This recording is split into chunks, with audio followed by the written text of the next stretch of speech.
So, Ken, how many players will wear a Port Adelaide jumper for the first time in AFL action? 3. So that means one of them will be a new one, right? Where one of them will be Miles Bergman, which is great news, and a good draft pick of ours. But he had a really good 2020, as best you could with the interruptions that we all dealt with. But his pre-season's been faultless. He's ready to go, and good on him. He's going to get an opportunity. Toughest selection ever? No, I don't know that it was the toughest. We had one or two people who were still not available, which perhaps would have made it even a little bit tighter for positions. But I think the blokes who got picked rightly deserved their opportunity. So Hamish, Hartlett, Mackenzie out still? Yeah, well, Hamish is, he's got some soft tissue stuff that he's dealt with. But he's fine now. He's basically full training, so he's fine. And Trent played last night, so Trent's had some interruptions through the last 3 or 4 weeks of pre-season, so that put him behind a little bit. So does that mean the depth allows you to now be a bit more cautious, a bit more, not pushing players through the injury sort of bubble? I don't think so. I think the depth just allows us the opportunity to know that if we need to play someone, we've got good, strong players underneath ready to come in and play a role, and they understand their role well. That still means you don't have to take a risk then? No, well, you never want to take a risk, I suppose, is the short answer. There's no need to take a risk if you don't have to. Was it harder with the 23rd? In what way? Working out who it should be, how to work through that whole issue? No, look, it's happened quickly, obviously, this week, and it's become, we've spent some time thinking about it, but I think from our point of view, it was quite simple to get to a point now where we go, okay, we get to pick the 26 players. One of them will be our a sub tomorrow, and we'll wait and see what tomorrow morning brings, but we're pretty clear with what they'll be. So how many will you travel with? 24. So who's in line to be the 23rd? That's what I said. We'll sort that out tomorrow morning. We'll make sure we're really clear on that. But we'll work through that when we get there tomorrow. How close was Lachlan Jones? He was really close, but he's his first year of our footy club, and he's learning lots about our game. And he's almost ready to play AFL football. There's no doubt about that. He's had a good season of SANFL football. We're really excited, but it's not round one. Did he just play the half last night? What was the reason? He pulled up a little sore, to be honest, from last night. So he'll be assessed today as we go through the day and see where he's at. And we'll clearly let you know as soon as we know. But there'd be some risk on him not being available next week, I reckon. Can Tom Cleary made a He's got soft hamstring signs, so there's a chance he may have done a hamstring, but we don't know that. I haven't seen him this morning, so I can't answer that. Ken, Tom Cleary made the point 2 days ago that last year was a good year, but in the end it amounted to nothing. You got the same sort of feeling that you go to zero on the premiership table, but are you still having to work to get some credibility, or do you think last year did that? Yeah, we don't. I mean, credibility is not an issue for us. It's more around what we expect of ourselves, and I think we expect ourselves to play consistent football week in, week out. Last year, as you said, went some way towards proving that we're capable of that, but it's not. We ultimately didn't get where we wanted to go.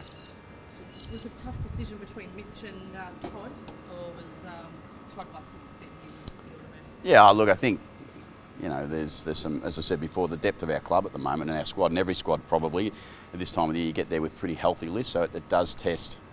You've got to make some decisions on what we think. We think Todd's currently adds to us more so than Mitch does, but we're talking about small margins, and it's really exciting to know that Mitch is there waiting and that Todd's coming back into the team.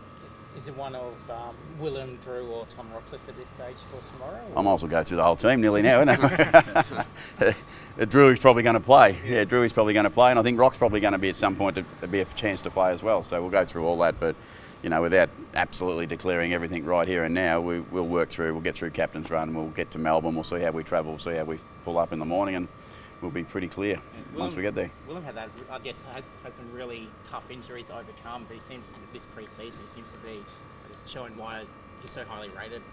Yeah. He's we've always known since he got here that Drew is quite a talented player. Credit to our conditioning team and to our medical team for the way they've managed to look after him through this pre-season particularly. And he's had some surgery over the last couple of years. We feel like for Willem's sake that he's got a clear run at it a little bit at the moment, and we know what he can do when he gets a clear run. And as much as any other player nearly on my list, I'm excited to see what Willem Drew can do in 2021. Is this the best possible preparation you could have leading into a season? I'm not sure, Hazy, but you get to the end of pre-season, you always feel pretty bullish about where you're at, and every season's the same. But we're in a pretty good shape. We've got a couple of players who are not available. We've got a list that's trained really strongly through the pre-season, come back in great shape, giving themselves a chance. But I dare say there'd be 17 other coaches saying something similar to that. So yeah, we're ready for round one. Does it make, you touched on it before, but does it make a difference? I mean, last year no one was tipping Port. This year, I'd say 80+% of the experts are tipping Port Adelaide. Do you read that? Does it mean anything?